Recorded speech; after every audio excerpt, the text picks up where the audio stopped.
discussion for our panel this morning. Also, text any questions you'd like to directly to the panel, to the address shown on the screens here. And just as a courtesy, please silent all your electronic devices at this time. So we'd like to welcome you to the DoD CIO panel titled Innovations in Cyber Operations. It's my honor to introduce today's moderator, Admiral Dick Macke, United States Navy retired, former commander of United States Pacific Command. Sir, I'll turn it over to you. Indo-PACOM. We're still trying to get with that.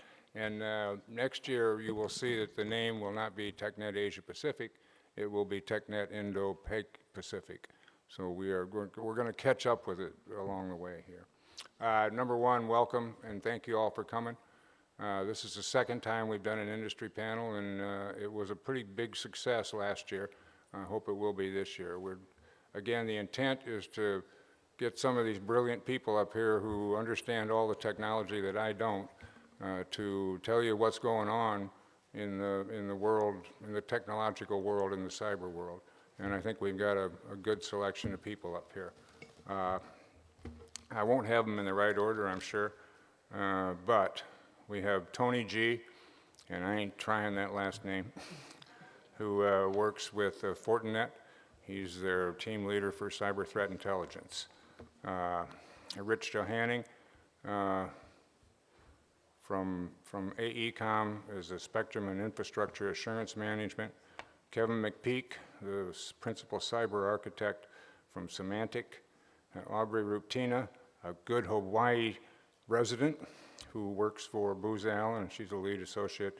And Andy Stewart, Strategic Programs Manager for Cisco Systems. Again, I think a very expert panel with a lot to talk about, and what we're basically going to talk about is innovations in cyber operations, but I'm sure it'll expand a little beyond that.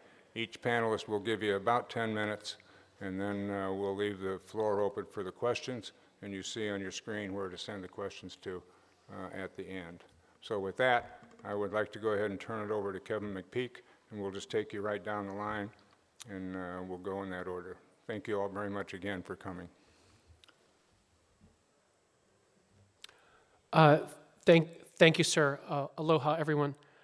As Admiral mentioned, I'm Kevin McPeak. I have 3 slides, and my goal for the first slide is to provide the context for and some of the problems associated with developing and promoting innovations in cyber operations across the Indo-PACOM AOR. My second slide will be to discuss the current as-is joint operational environment and where I see things in that as-is scenario as we work with mill-to-mill engagements across the Indo-PACOM AOR. And then my third slide is, as a member of industry, is to provide some perhaps best practices or recommendations for the path forward, some ideas to infuse innovation and deepen those mill-to-mill relationships and those important work to be done in helping our allies throughout the region to improving their cyber defense posture. So again, the idea of the context of this innovation in cyber operation, if you look at this quote that I have up here from the great Chinese military strategist Sun Tzu, he talks about being seamless, sort of being able to, and I'll use the phrase, get inside the OODA loop of your adversaries, the idea that through cyber effects, and perhaps Sun Tzu was being very prescient here, the whole idea that you can impact the confidentiality, integrity, availability of systems by taking over IT infrastructure, providing command and control systems, generating credentials, and then being able to escalate those credentials. Some of them would be, of course, for immediate effect to pilfer sensitive information. Some of them could be simply to be in a wait status, so that if there is a kinetic engagement, if the balloon does go up, being able to sort of pull the cyber trigger, so to speak. The other thing I would just like to make everybody stop and think is with regard to INW, indicators and warnings. When there is a kinetic strike, there are certain things that can precede that so that you know it's about to occur. But in cyber operations, how do you know when the adversary is about to attack? And the other question is, how do you know when they have attacked? With kinetic strikes, you always know when they attacked. Of course, being here in Hawaii and the whole history with Pearl Harbor, we certainly knew Japan's intentions after Pearl Harbor. But with cyber attacks, if an adversary were to attack either U.S. Department of Defense activities in the Indo-PACOM AOR or our allies, how would we even know it happened, that it wasn't just a technical glitch? And I'll give you an example. I am not in any way stating that these are related to cyber, but my question is, how would you know if they were or not? So yesterday, a Navy FA-18E Super Hornet on the USS Ronald Reagan had a technical malfunction and ended up crashing into the sea. The naval aviators fortunately were able to eject in time, and they were rescued. And then a month prior, there was a Navy MH-60 Seahawk helicopter that crashed on the deck of that same ship. And again, it was a technical malfunction, and according to news reporting as of today, it said that investigation is still ongoing. So also, if you think about, it seems like I've lost my, okay, it's up there. I lost my screen here, though, on the TV, no problem. Also, if you consider some of our strong allies that we have in the region, traditional allies like South Korea, Japan, Australia, New Zealand, Philippines, but also some of the emerging partnerships that we can have. Nations like Papua New Guinea, Solomon Islands, India, perhaps Bangladesh or some of these other countries. How can we work with them, and how can we understand, as INW, if they were under some type of a cyber attack, how would we know? How would they be able to inform each other, share that sort of information so that they could effectively produce cyber defense? So, like as an example, within Japan, the Maritime Self-Defense Force, it's the second largest navy within the of the Asian nations within the AOR. And Prime Minister Abe had mentioned recently that he's looking to the Japanese Diet to maybe reconsider certain aspects of Article 9, where Japan's military is simply in a defensive mode. So what does the future operating environment entail as far as cyber? The Japanese helicopter destroyer, which are like little miniaturized aircraft carrier, lots of technical systems on board. They have a bunch of other, they have diesel subs, they have other naval platforms at sea. How, if one of them came under cyber attack, would that be an INW for greater operational things that are occurring in the region? We all know there's certain stress points. There's the Lazarus group, which some have traced to North Korean operations, which is basically attacking financial institutions to pilfer money and redirect hard currency. So again, these are some of the concerns within the AOR. So within Joint Pub 3.0 operations, it's across the breadth of the document, cyber is mentioned once for every 3 pages of the document. So it's a continuous theme throughout the document. The idea that there are asymmetric attacks that can occur, and how to have joint U.S. military as well as allied coalition partners to be able to sort of operationalize cyber. So what the Joint Pub mentions is these soft attacks against more vulnerable targets, things like ports at sea, airports, staging areas, etc. Some of these could be indicative of more advanced kinetic strikes about to occur. And again, the question how to sort of understand and have that cyber defense against these sorts of systems, because just because they're vulnerable and just because they're soft targets doesn't mean they're not critically important. So some of the ideas that I thought for sort of operationalizing, moving forward, and engaging with our Indo-PACOM AOR allies, within the United States and also now on a global scale, there's the ISAC and ISAL concept. The Information Sharing and Analysis Organizations is the ISAL, and then the Information Sharing and Analysis Centers, the ISAC. So typically these are set up as industry verticals where they look at some of the TTPs, tactics, techniques, and procedures of malevolent cyber actors when they attack systems, and then The owners of those systems will then quickly capture that information. If there's something sensitive in it, they will anonymize or pseudo-anonymize that data.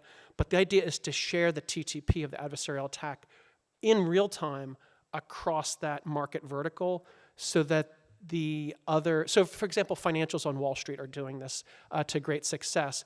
If somebody were to attack a major, large U.S. financial institution with a certain attack metric, or methodology rather, the other banks, even though they're competitors, they would share that. They would quickly sort of respond. And I think this is an area where DoD can really lead across Indo-PACOM AOR to say, let's set up some type of a sharing mechanism for these sorts of things. Another one is if you look at some of the federal civilian agencies and success models that they've had. Within GSA, they have the TIC, Trusted Internet Connection. So rather than having all of these disparate ingress and egress points across the internet for all these federal agencies, sort of channelizing and having a hardened state where there's then those metrics to sort of analyze the data as it flows in and out so that you can then identify when cyber attacks are occurring. So perhaps this model could be forklifted and applied across the Indo-PACOM AOR with some of our allies and emerging allies to help them modernize and mature their cyber defenses. Also, mill-to-mill engagement, simply training the cyber workforce, if they have SOC, Security Operations Center, or SIM operations in these various host nation countries, having DoD personnel go in and provide them additional cyber support and training, maybe even embedding personnel in there to work with them. And then another one is, it's not just about military systems, but also key industry. And I mentioned earlier about Lazarus Group and the attack using SWIFT. If you do a Google search on SWIFT, it will give you a pretty in-depth explanation of how interbank wire transfers, how money settlement occurs. So throughout the vibrant economic region of Indo-PACOM AOR, massive economies, right, and lots of investment money moving, currency exchanges and things like that. So when there's a cyber attack on those systems, even if it's small percentages, hard currency can then be, in this case, redirected to, it's believed it was redirected to North Korea. So again, having that sort of thing where the U.S. military, perhaps in coordination with State Department, Bureau of Public Diplomacy, or some of the other diplomatic outreach, could work to, with our allies, with their key industries, finance, industry, manufacturing, to make sure that their cyber defenses are improved so that the hostile actors in the region aren't constantly impacting the confidentiality, integrity, availability, and also not pilfering, millions or hundreds of millions of dollars. Thank you. Thank you very much. Appreciate it, Kevin. Andy? Good morning. I'm honored to be here with you to share my thoughts with you about innovation in cyber operations. This year's theme of sharpening the competitive edge for combined cyber operations is a good one because it's the edge that's creating the demand to access data and consume information as never before. Getting information to the edge is what makes DoD and its partners competitive and provides decision advantage. And it also causes disruption. So disruption, from my time working in the Navy at 10th Fleet and several innovation commands, it's been my experience that the best innovation causes healthy disruption. And that's across the whole spectrum of operations, including people, processes, and technology. And what's amazing about both and hard about the resultant disruption is that while we often focus on the technology as the catalyst or the instigator, it's the effect on enabling people and the new processes which bring new value.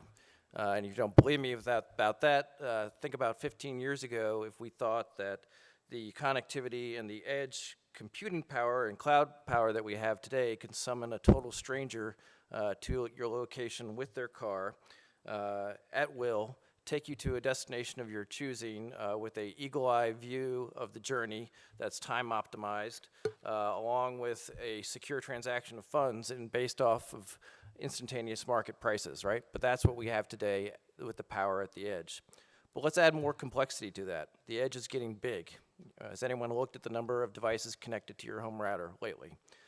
Besides the 3 to 4 devices per person, we now have light bulbs, thermostats, refrigerators, and the whole of IoT at the edge, and 5G is about to land. So extend these diversity challenges to conducting combined cyber operations in the Indo-Pacific. And I paint you that picture because the edge has never demanded a greater need for innovations in the cyber operations because the increased demand and information and the size and the scale of networks has exploded without a proportionate growth in the IT resources to support them. So our people are struggling, our processes are not keeping up, and we need that technology innovation catalyst if we're ever going to hope to have the ability to keep the competitive edge. So I'd like to share with you my 3 technology innovation game changers that, taken together, I believe will be vital for cyber operations. And like all good innovations, these technologies will cause disruption to our people and our processes. So what if the network could be divided into 2 different layers for different objectives? One layer dedicated to the physical devices and the forwarding of traffic, and we call that the underlay, and another entirely virtual layer known as an overlay, where all the users and all devices are logically connected together.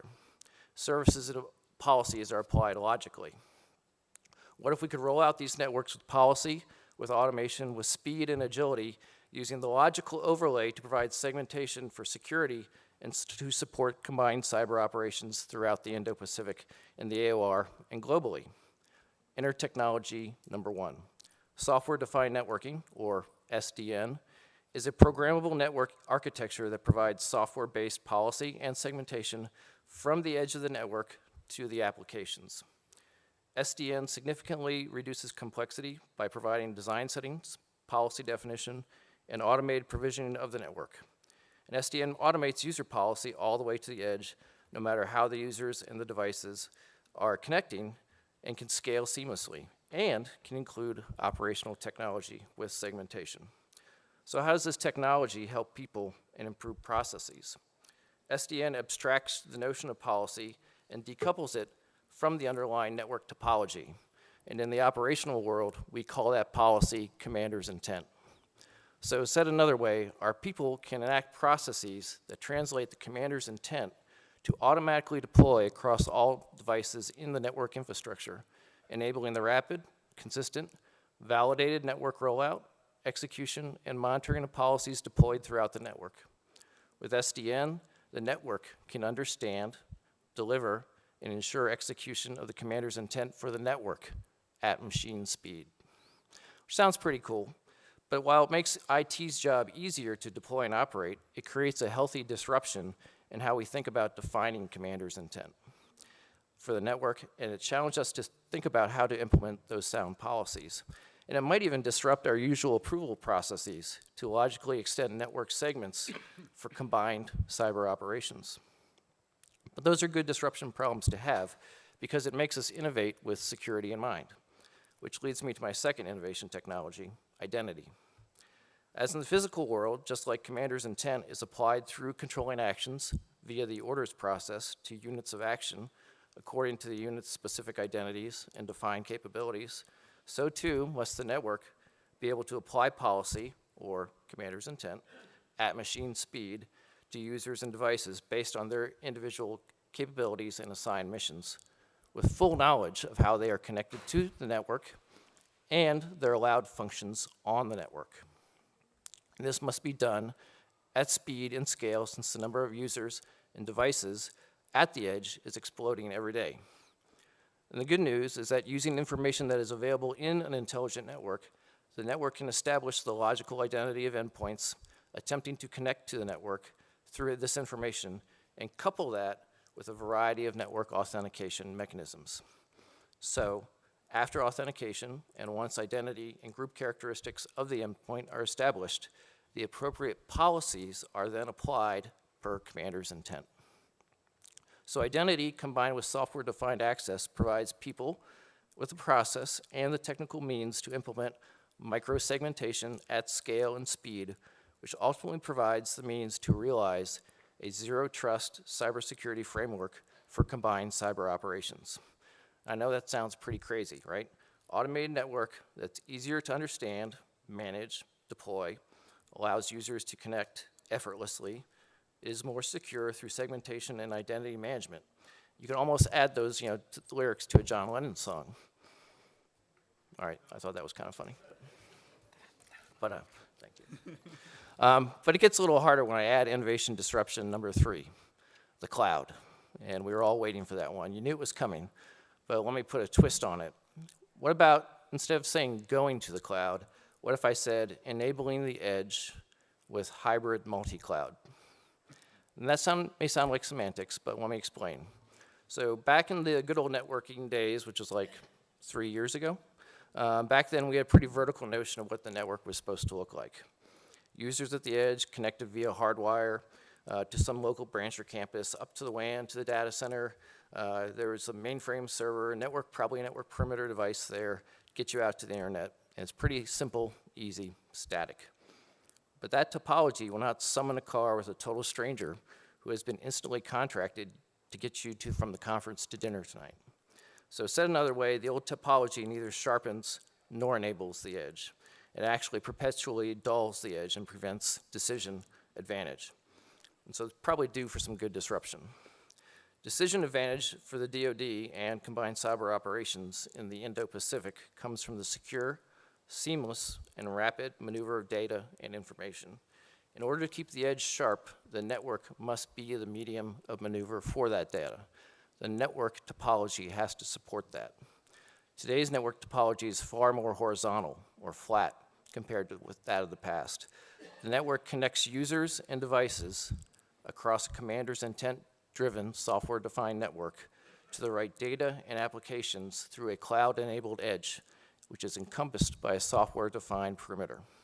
No matter where the associated data or applications reside, be it locally, in a local or remote data center, or in multiple data centers, or in private clouds or public clouds, it is a multi-cloud world, and you are soaking in it. I would argue that operating in it will be vital for combined cyber operations in the Indo-Pacific. Innovation is disruptive. How do we get the processes to execute this vision? How do our people understand how to implement security? It's not as dire or as hard as it sounds, especially when we put all three of these innovations together. When we extend security, identity, and extreme visibility all the way throughout and into multi-cloud environments, while simultaneously doing so across data centers in the network, then we have the trifecta necessary to sharpen the tactical edge, and frankly, make the edge and the entire network even more secure with the secure software-defined perimeter. Innovative, yes. Disruptive, absolutely. But an absolute necessary for combined cyber operations in the Indo-Pacific AOR to provide decision advantage to the DoD and its partners through the secure, seamless, and rapid maneuver of data and information. In order to keep the edge sharp, the network, connecting everything, and executing commander's intent at machine speed is the medium of maneuver for data. Thank you, sir. Thank you very much, Andy. Tony G., over to you. All right. Yeah. You know, here. This thing works.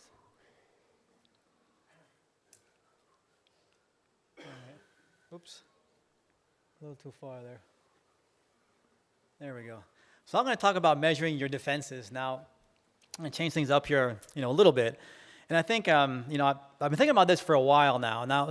So despite all this investment that all of us have been making in and all these different technology controls and whatnot, and we have some cool technology that I think we're going to see in the future. Well, we're seeing it now, right? Machine learning, you're going to hear terms like neural networks. You're going to hear terms like data analytics, clustering, and grouping, and count stacking, and all that stuff is going to be great. But I think attacks are still going to be successful. And I think my personal opinion is that we don't have visibility into our networks to truly understand how effective or ineffective our security posture is against real-world attacks. Now, what's the solution? Now, I talk about this a lot, and I'm sure you heard tons of presentations where someone gets up there, threat intel guy talks about, you have to know the phases of the cyber kill chain, and you have to understand all the different techniques that they're doing within a cyber kill chain. And I would talk 45 to 50 minutes about this. But one of the things that I realized is that most of the people that I was talking to really didn't have a true understanding of the tactics, the techniques, and the procedures of the adversaries. They were busy doing other things to keep their security program moving, right, and moving forward. There are things some folks knew a little bit about it, right, but really it was hard to measure and be able to track that over a long, period of time. So I wanted to introduce, and I'm sure a lot of you may already know this, but I thought it was a very interesting kind of project that MITRE has done. It started around 2015 or so. I think it was even before that, but I think it was more publicly known in 2015. And how many of you folks know about the MITRE attack framework? Can I see you raise a hand? Some hands here. That's good. So not everybody, but it's good that folks are starting to understand this. Now, I think this starts to solve some of the problems, right? Because now all of a sudden, this particular framework, knowledge base, or matrix, whatever you want to refer to it as, it's a collection of not all, but a lot of the tactics and the actual techniques that are known that adversaries are using to complete their cyber mission, right? It's all right here. And where MITRE is actually, what they've done here is identified 11 different categories and corresponding techniques that you have an opportunity to go in and look at this stuff. If you dive into one of these actual techniques here, it tells you information about what the actual technique is. Here happens to be PowerShell, and it's explaining how are the different ways that the bad guys can make evil using some command line or some PowerShell tools that are on almost every single computer these days. IT folks use this all the time. It'll actually kind of then focus a little bit more on, well, show me some examples. How do I mitigate this? How do I actually detect this? What are the logs that I need to be able to actually detect this specific technique? And then it goes even further to talk about, well, what operating system is it on, right? What are the actual permissions that you need then to be able to execute that specific technique? Now, from my side, man, this is a lot of information that I think a lot of the folks that really don't focus specifically on the actual tactics, the techniques, and the procedures, it's a lot of that information is right there. Now, how do you use this? How do you leverage this, right? Or in my case, how do you operationalize this a little bit? Because you have all these different frameworks, right? And I think, Audrey, you're going to talk a little bit more about some of those, the cybersecurity framework, right? And those are all really good, but I don't think it dives kind of deep enough into understanding how well you are holding against the actual real-world attacks that are happening out there today. So, how do you start to operationalize this a little bit? Now, I was last month, it was a super cool conference. I happened to have an opportunity to be at the first MITRE attack conference. Super cool, had a lot of security practitioners that were getting up there talking about their experiences implementing, operationalizing this, and it was a really awesome experience. And there's a lot of really cool things that they went through, but at a high level, there are certain variations, but what they've done is, as you go through this, you identify one specific technique, right? Find that actual kind of like technique. How do you actually execute it? How is it being used? Understand that. Now, if you're a little bit more advanced and you know the actual specific threat actor that you want to actually kind of look at, you mentioned Lazarus, maybe you can kind of do that. I didn't mention also that with the MITRE attack framework, they've also identified a lot of the different known, threat actors out there, some of their aliases, and associated techniques that they use. So you could actually kind of specifically look for those particular kind of techniques, but I would recommend just going through each one of them. And as you go through them, you're going to understand what it is, and now you're going to want to actually simulate that specific attack. Right? A lot of open source tools that allow you to do that. Maybe you're fortunate enough to have your own actual red team so they can actually simulate this particular attack technique.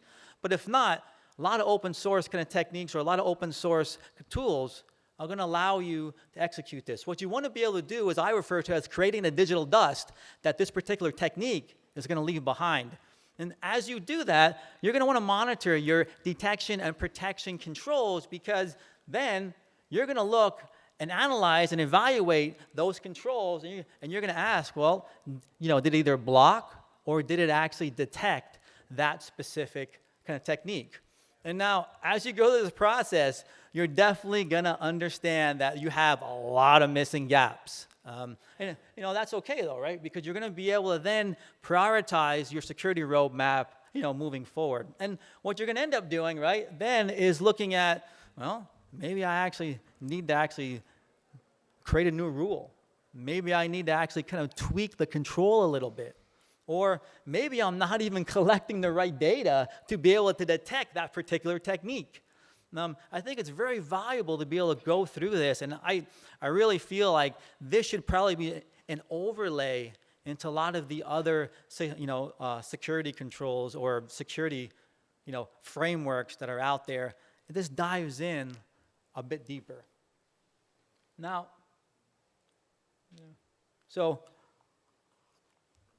I did mention that there's a lot of open source tools, and I love the community, the security community. If you ever go out there and just see all the open source tools that are available, it's super cool what's happening with the community. I don't think we're leveraging that enough. If you go out there, there's a lot of different attack simulation tools that are mapped back to the MITRE ATT&CK framework. And these tools aren't that difficult to use. You can download them, for free. You have Atomic Red Team, which has, different types of scripts that'll execute that particular attack technique. The APT, simulator will do the same thing. There's, different Windows batch files. And Caldera is an emulation tool that's going to allow you to execute that particular technique. So really good open source tools out there for you.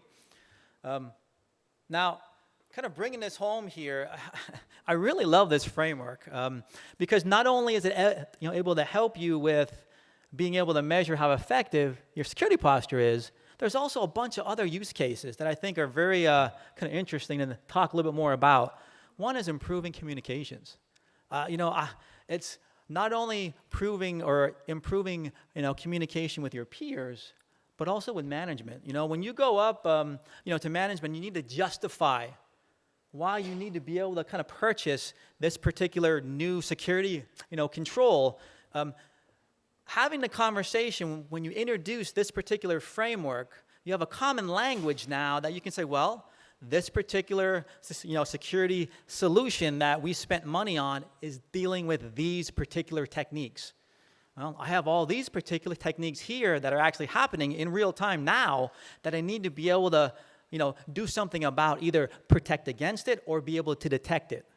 So it's a lot easier to be able to justify, I think, future purchases. I think also vendor selection. Now you have an opportunity to say, well, does that particular technology really do what it's supposed to be doing or what I needed to do? Right? You can get more specific on your requirements. At the same time, you have an opportunity to go back in and look at all the stuff that you've invested in. Which one's giving you the most bang for the buck, right? So which technology control or security solution is covering the most tactics and, techniques that's actually based on the MITRE thing here?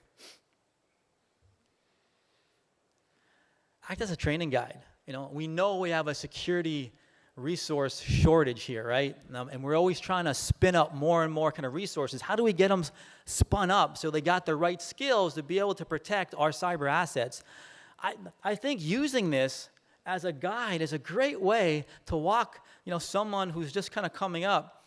How do you walk them through, guide them through understanding all the tactics and the techniques on the offensive side, and then talking to them a little bit more about the defensive side. I think it's a great guide, a great guide, I guess. Basically to walk them actually through that. And I'm seeing this. I'm actually seeing a lot of workshops that are actually kind of cropping up kind of for this. But when we were at the MITRE ATT&CK conference last month, some of the actual companies were saying they're building their internal training program a lot actually, based on the particular framework.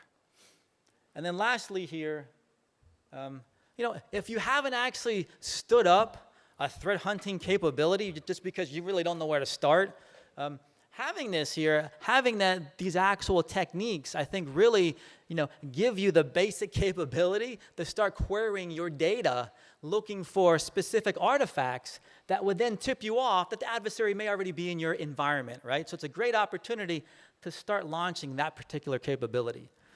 Now, I'll just end it with this, and I think, Muhammad Ali actually kind of said it best. Hands can't hit what the eyes can't see. If you don't have visibility and you're not doing something this particular granular within your environment, it's going to be impossible for you to answer the question how effective or ineffective your security posture is against those real-world attacks. So With that said, I'm going to pass it on to Audrey here. Aubrey. Good morning. So I'm going to switch gears a little bit here and kind of pull back to a little more strategic outlook on this issue of sharpening the competitive edge for combined cyber operations. So in my experience over the past 4 years, I've been supporting Indo-PACOM directly and doing a lot of work with our allies and partners in the Indo-Pacific area of responsibility. And of course, as the threats that we've talked about this morning, as deepening mill-to-mill relationships, which is something that Kevin referred to, all these things kind of come together into some of the conversations we've been having with our allies and partners. And when they say to us, how can you help us on cyber? We want to engage on cyber, we want to talk about it. Well, what really does that mean? What does talking about cyber mean? Does it mean having unclassified discussions where you're sharing, best practices in cyber hygiene? Well, maybe depending on the audience, that's exactly what you should be doing. But if we're going to move into something like a combined cyber operation, for example, and if we're going to be doing that with another country, what kinds of things need to be discussed? What kinds of things need to be talked about in order to make sure that that's an effective goal? This conversation is happening certainly here in this AOR, but also across all the combatant commands and at the joint staff level. So what we came into about 4 years ago was some mandates from the National Security Strategy, the DoD Cyber Strategy, which basically emphasized that we really need to be working with our allies and partners very closely when it comes to cyber. As to the how do we do that, there's a pyramid, and I'm not sure how many of you would have read or have a copy by your nightstand like I do, I literally do, of the Joint Staff Instruction 5215.01.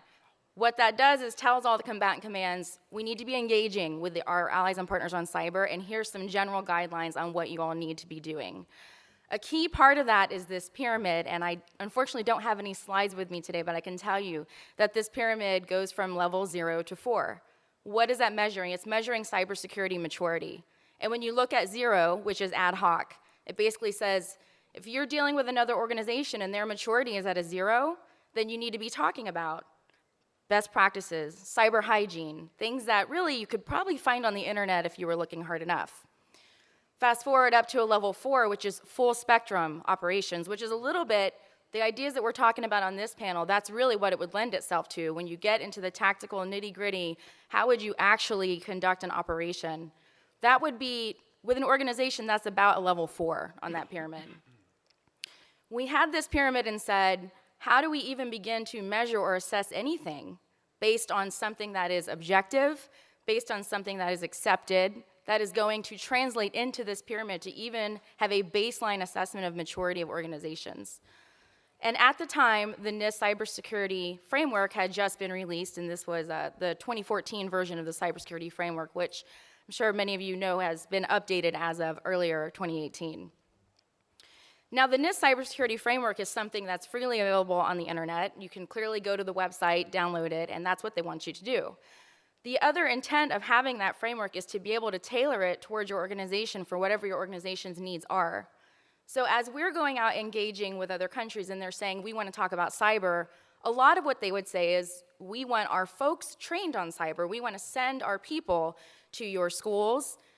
We want them to be taught the same way that you're taught, thinking, well, that's exactly how we will advance our maturity posture, is if our people are trained the same way that yours are trained, or maybe we can just talk about training. Well, we quickly realized that just talking about training probably is not going to mature your organization from a cybersecurity perspective if there are other issues that are going on that are not being addressed. So we started with the NIST cybersecurity framework and decided to overlay it with a defense flavor.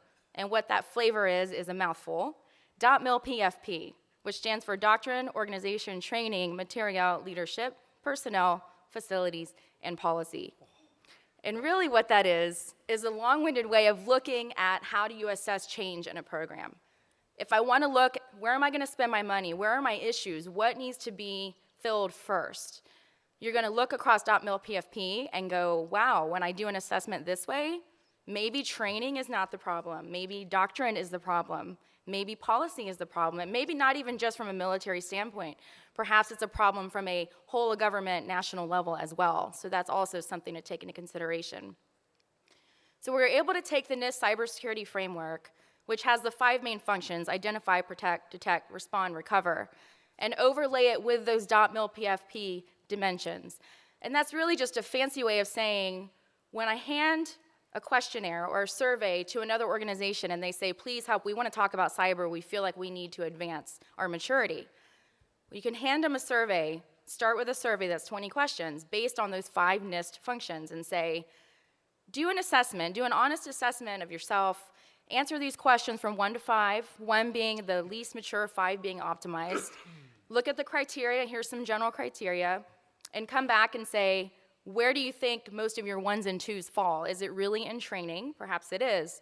Or is there some other things that you need to be looking at that maybe it wasn't so obvious that this is affecting the maturity of your organization? The next step up from that would be to do a self-assessment, which is much more detailed and takes longer. And it's definitely getting into the weeds a little more, gets a little more technical, where if you're looking at the survey or the self-assessment, you might say, I wouldn't know how to answer these questions. These are getting really tricky. Well, the idea behind that is really looking across, as we heard earlier, people, processes, and technology. It's not just looking at one network, putting a system on there and saying, no, here's the problem, and here's where this vulnerability needs to be patched. It's a lot more broad than that. It's needing to interview the right people in the organization, needing to know what to test, need to know who to talk to, and what to look at. So when you get into the more nitty-gritty .mil PFP type answers, that's where people might need help to complete the questionnaire, but that's where your answers are really going to have a much more in-depth look at where your real maturity problems lie.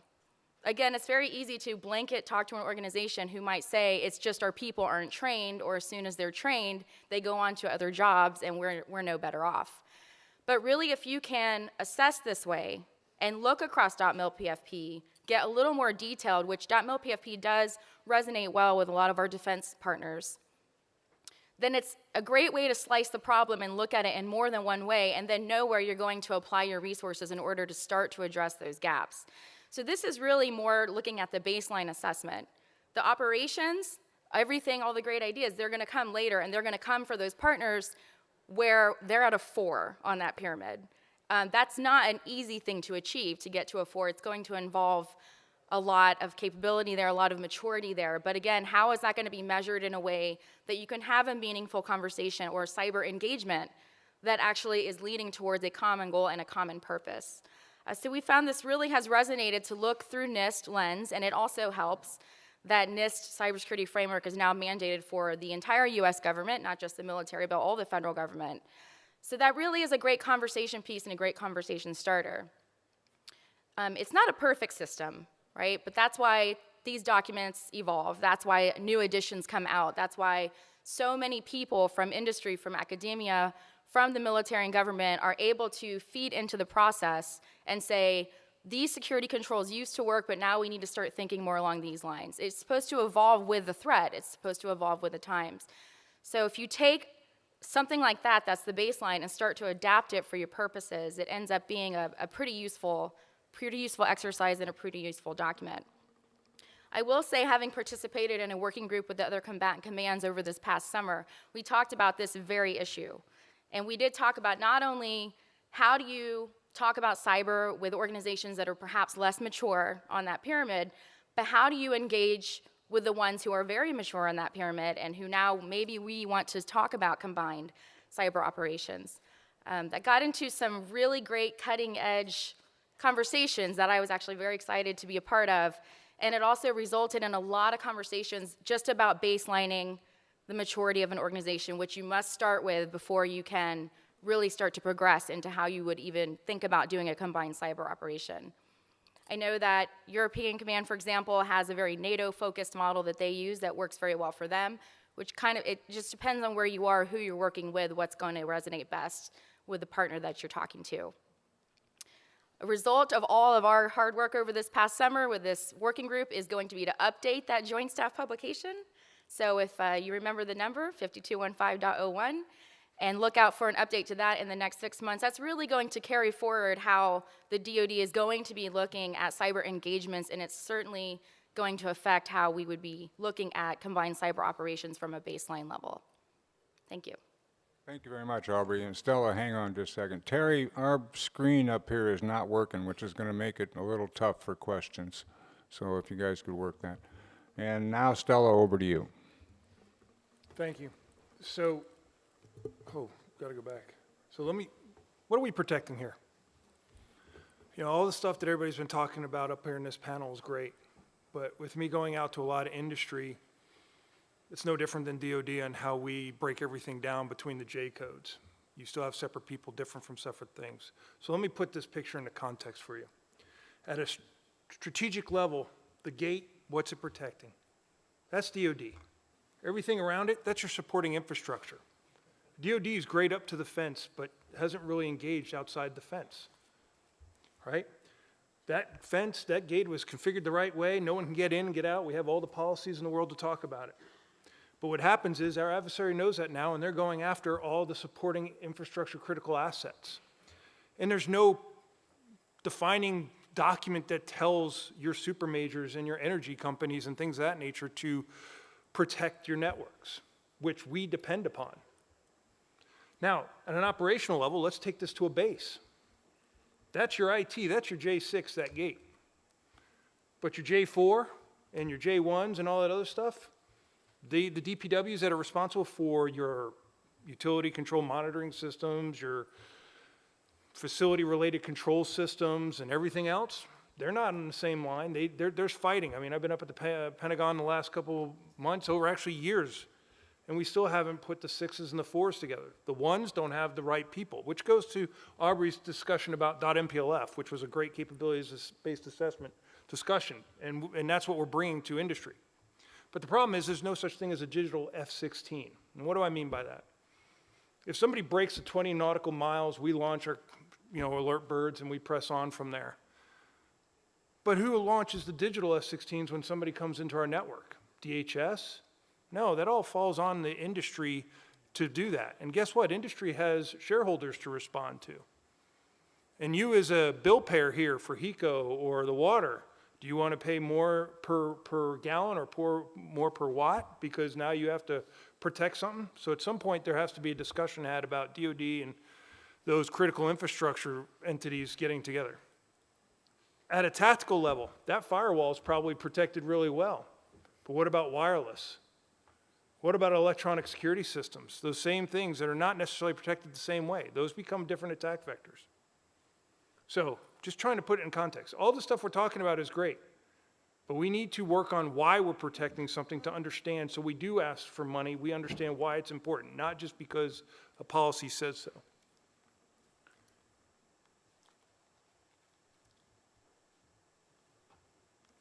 What do you see here? Silos of excellence. Cybersecurity, it's got its own documents. You go in there and cross-reference anything on those documents, whether it's Joint Staff, DoD, or service-specific manuals. They may reference the physical security policies, but they don't align with them. You do your 18 months policy, having been a guy that walked through the Pentagon trying to get policy changed, it takes about a good 18 months to change policy. So yeah, that CJCSI came out, but the services haven't started backfilling it. So you're going to make your changes, which is great, but we're going to be always behind the curve. Regulation standards, legal obligations. This impacts critical infrastructure and industry just as much as it does DoD. But let me tell you, they spend more money trying to get around the regulations than they do actually implementing the regulations. Why? Because shareholders. Now you see over here in the far right, that's the new digital battlefield right now. It's industrial control systems. We're still talking about data to the edge. No disrespect, you're absolutely right. We still need to have data to move to it. But we don't even know how we're engaged 5G. Once it comes abroad, it comes up and fully implemented, right? And guess what? More people are moving their industrial control systems to modems, wireless modems that are not being protected commensurate of the stuff that they're responsible for providing support to. So here I put out something, and this has been working well on the industry side. Why? Why are we protecting something? We've been speaking a lot about how we protect something and how it's going to impact us. But I submit we haven't even understood why we need to protect it. I've walked into a J6 and I've asked Why are you protecting these firewalls? Well, because NIST says I have to, and the cybersecurity framework or the risk management framework says I have to. Wrong answer. Right? Now, on the industry side, I go in, I talk to the guys, which, by the way, they outsource all their stuff, so let's not talk about service level agreements and all the problems that are associated with that, right? They complain that we don't have enough resources. And when I ask, why haven't you asked for the resources, is because I go in and I ask for another firewall. Well, because the CFO, the guy that strokes the check, doesn't know what a firewall is. Sounds like Charlie Brown's parents, wah, wah, wah, wah. But if I sit there and say, sir, I need this firewall because we're not going to be able to move oil product from point A to B, and it's going to cost you about $2.3 million. Okay, not a problem, $600, there you go. Okay? Same thing needs to happen. DoD has a thing called the Defense Readiness Reporting System. How many people in here know it? Good. That's how you should be racking and stacking mission essential functions and then aligning those functions with those critical assets, whether it's IT or supporting infrastructure critical assets. I subject that there will be some significant changes because having been somebody who briefed the HASC and the SASC asking for money, everybody goes to DERS. And if you sit there and ask for more cyber resources, guess where the staffers go? They go to DERS. And if it shows green, you're not getting money. We brief this all the time. So I submit the MITRE ATT&CK framework. It's great. We use that. That's awesome. I love it. I think we should actually base it on a routine or standardized prioritization method, DERS. Why? Because Congress looks at DERS. They'll look at your IPLs, they'll look at everything else, but if it's in DERS and it doesn't align with the Defense Readiness Reporting System, you're gonna have a hard time getting issue papers through and things like that. So, moving forward, I think we have all the great tools in place, but I don't think we've actually combined them in the right order. I think we've taken for advantage that people have already done their risk assessments and understood what is critical to the success of their business. And I'm here to tell you right now, none of your utilities have done this. And until that occurs, nobody's going to target DoD anymore when they know they can target everything that we rely on heavily. So with that, I turn it back over to you, Admiral. Thank you to everybody. I think we've covered everything from Sun Tzu to the cyber edge. We'll open it up for questions now. Bringing up Sun Tzu, which is one of my favorites, but my philosophy of warfare: lie, cheat, steal. All legal in war, and a lot of that has cyber context. An awful lot of it has cyber context. Anyway, okay, Terry, you got any questions?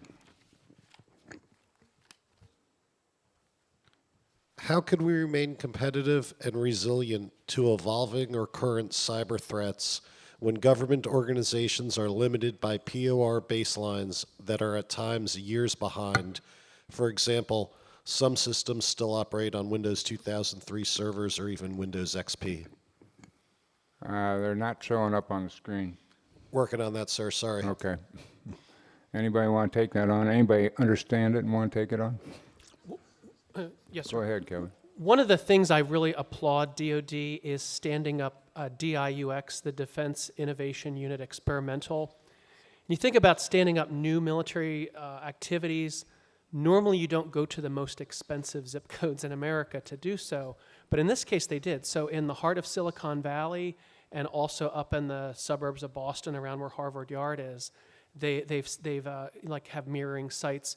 So the whole idea is to have industry provide quick turn ideas, solutions.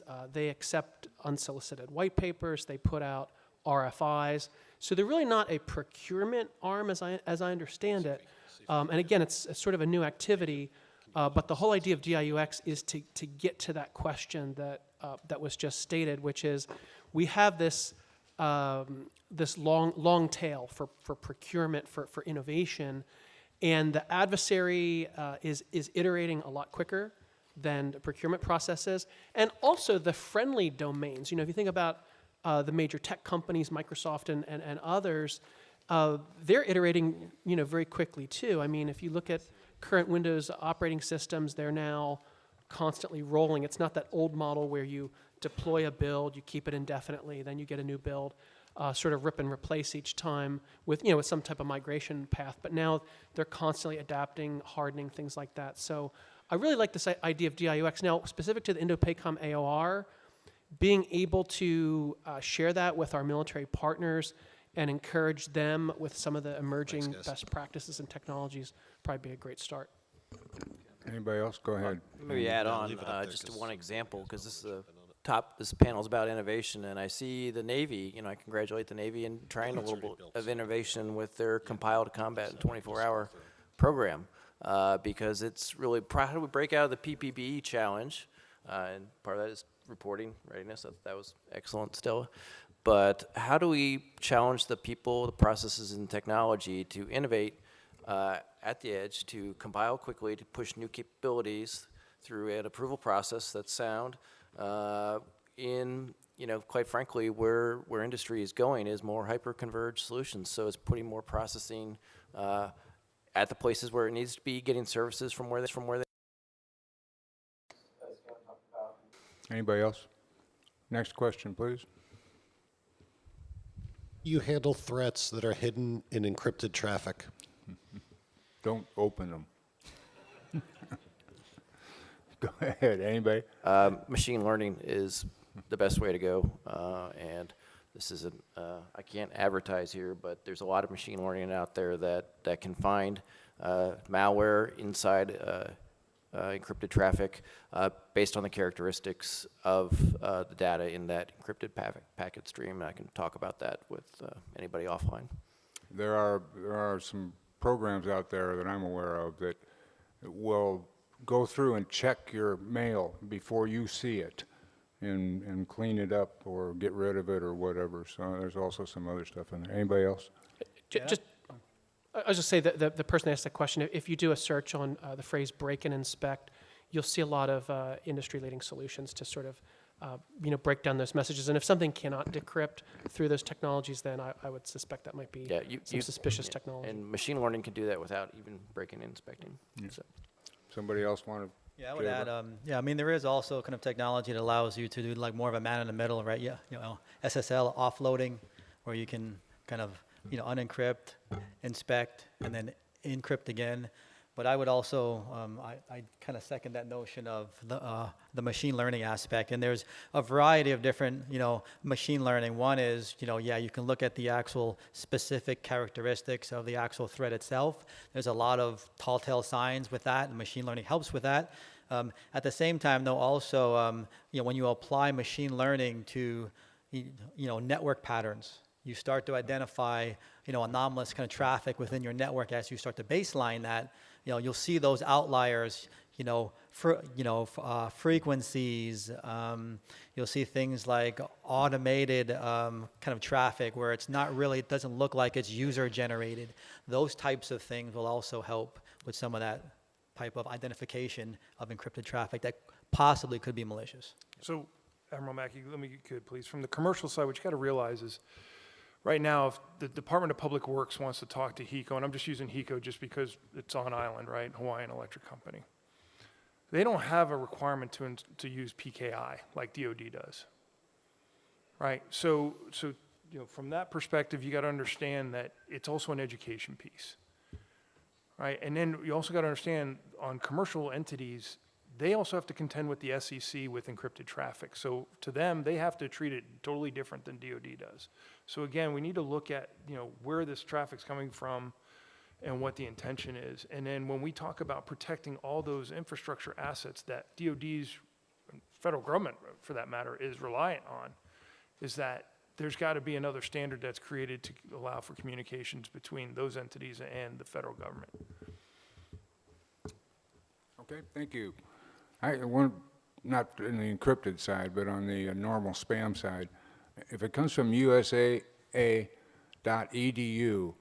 probably I don't want to open it.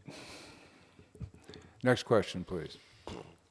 For combined cyber operations in the Pacific, what is your viewpoint on satellite resources and cyber attacks in or from space? Ooh, that one's wide open. So interestingly, in May of this year, China sent a deep space satellite that actually went and it's now orbiting the dark side of the moon. The Xinhua news agency made a statement. They said the purpose of this is for future Chinese space exploration, so that it can provide synchronous coordination for those launches to the moon. But then within some of our Missile Defense Command activities, there was a spokesperson. I think it was a U.S. Air Force Lieutenant Colonel who actually commented on it, and it said, yes, this can be used for command and control of lunar exploration, but it also can be militarized like that. I mean, it just basically, so the whole idea of satellite and, disrupt, degrade, destroy U.S. and allied satellite capabilities within the Indo-PACOM AOR, if we're myopic and just looking at, cloud, physical, virtual devices and tactical edge devices, and not looking at satellite as part of it, then we're missing that whole picture. And again, the whole idea of the I&W, if we are on the brink of a kinetic engagement, if the adversary determines the time, space, location of the initial kinetic strike, this could be a quick I&W to say, okay, the satellites have been impacted. That could inform, and there's also cyber attacks occurring on allied systems. Integrate that together and say, okay, we need to increase the defensive posture because something's happening. We also have defensive systems that obviously can't be talked about here, but it's not as wide open as it might seem. I would just say I think you have to think about your network as broadly as possible, and satellite is just one form of transport. And you need to think about security through multiple layers of transport, whether that be through the RF, through Ether.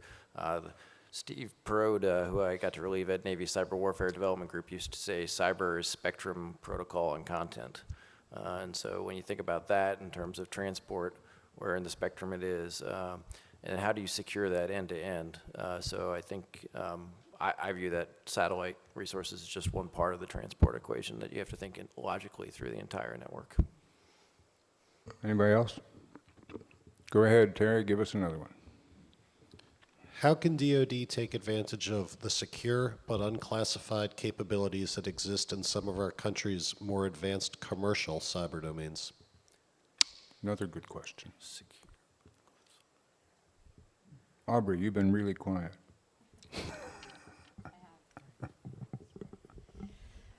Trying to make sure I understand the question. Unclassified capabilities in advanced commercial cyber domains. Okay. Good way to throw Right. So I think that's an interesting question, because in any organization that has access to some of the innovation and what's happening on the commercial side, it's very important to stay on top of that and again try to adapt it to whatever your needs are. The framework that I discussed earlier is a perfect example of that. That's something that's used across multiple organizations, commercial being the first, and DoD being how I have looked at it and seen it.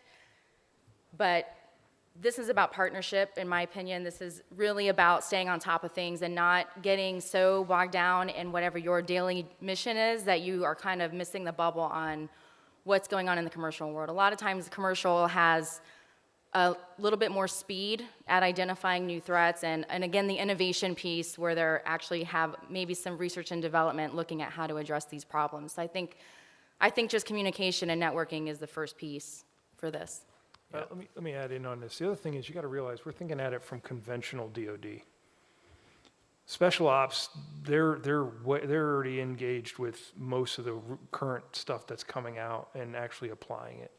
I mean, when I was 2006, I was using Silent Circle to communicate securely because I couldn't run around with a STI, in my backpack to communicate, right? Because that would have been an indication or warning that I was somebody other than who I said I was, right? You look at VPNs, you look at a lot of the stuff that's coming out there that actually is using 256-bit AES, but because it hasn't gone through DoD's solution of, okay, is it a trusted, all the policies that have been applied. That's why it's taken so long to get out there. And then you talk about programming, budgeting, and education, system. I mean, we're our own worst enemy sometimes on moving out on using the latest and greatest stuff. I agree with you. I mean, there is a lot of good stuff out there that we could be able to use to shoot, move, and communicate really quickly. But again, our own policies are our worst enemy sometimes. Thank you. Okay, one more. This one specifically for Mr. Stewart. You spoke of a multi-cloud environment in DoD. How does this square with DoD's pursuit of a large single cloud design by JEDI efforts? Nice. Yeah, so I'm not from OSD, so I obviously can't comment on JEDI. But I think there are lots of entities pursuing cloud across the DoD other than just the one OSD JEDI effort. And it kind of goes back to the previous question: is what can you leverage? Is understanding the capabilities that that DoD could leverage in the cloud and in different clouds, because the cloud is not one place. You don't just pick up an Uber Lyft and go to it. There are services you may want to execute in the cloud. There are some that you may want to execute in a private cloud on-prem. And there's some instances where you want to maybe enable the edge with fog computing locally and selectively push out to the cloud. So you can't do that without visibility and understanding how you're pushing and what information you're leveraging to the cloud and what information you have on-prem. So I'll answer it that way because I obviously can't speak for OSD. If I could just throw one area of concern, I'm sure many of you are familiar with the acronym DIL, Degraded Intermittent Low Bandwidth Environment. So you think of the canyons within Afghanistan, or deep ships or ships that go deep at sea on submarines under the ice. Sometimes comms don't work. So having defense in depth. So if there is communications, let's say within the FOB or to the tactical operator who's out on maneuvers, but not really able to determine if there's a cyber attack happening because it's cut off from the mothership. So having those sort of last lines of defense, those cyber defenses at the tactical edge. And another area we didn't even discuss in this panel, but like IoT, if you think about embedded, like the idea of every soldier a sensor, they're embedding more and more IP addressable devices on weapons systems platforms, on military personnel, and also in Indo-PACOM, I'm sure, on allied personnel.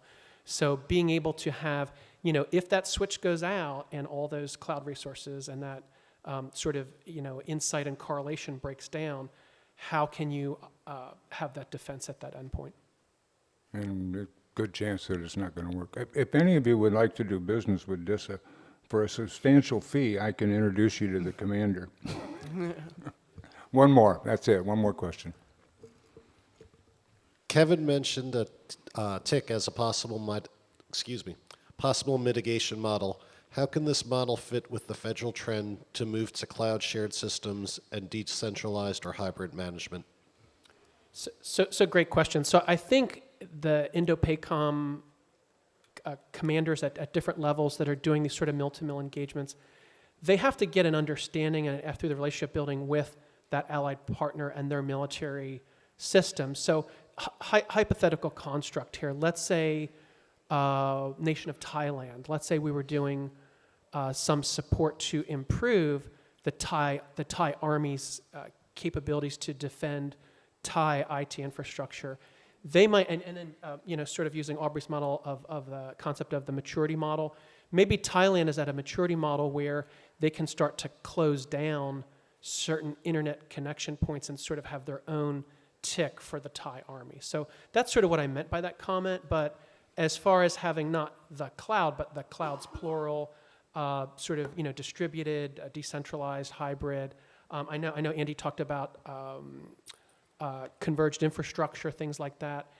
So it's basically both are happening at the same time. There's more diversification of connectivity points, but also maybe for certain sensitive systems, especially weapon systems platforms, having them with a hardened and specific point of ingress and egress so that that can be better filtered and managed. I would just add you have to have identity management and microsegmentation throughout, and then you can do exactly that. Okay, I want to thank you all. Does anybody have any closing comment they want to make before we adjourn? If none heard, again, I thank you all. I think the panel did a great job, and again, I thank you.